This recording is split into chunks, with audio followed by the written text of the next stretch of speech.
Kim at Paolo may inamin sa Madlang People. Sa naganap na promotions para sa movie ni Pao at Kim na My Love Will Make You Disappear, ay hindi na nakapagpigil sa kani-kanilang damdamin sina Kimi at Pao. Ayon sa mga taong nandoon ay game na game si Paolo sa pag-answer ng mga questions patungkol sa kanilang dalawa.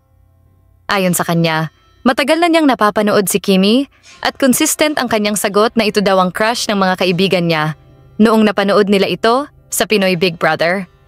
Sino ba naman kasi ang hindi mabibighani sa ganda ng isang teenager na Kim Chiu? Napaka-chinita at cute na tignan ng kanyang chubby cheeks at napakagandang makita ang kanyang beautiful smiles.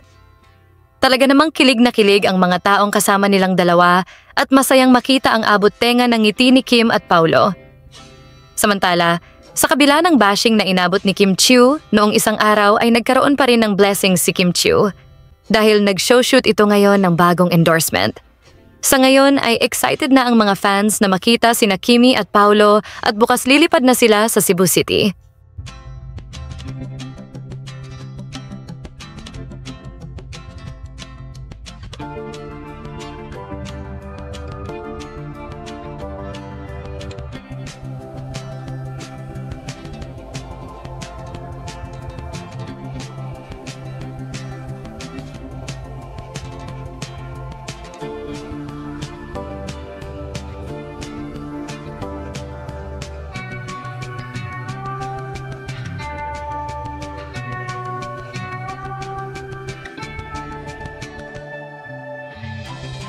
Anong masasabi ninyo sa balitang ito?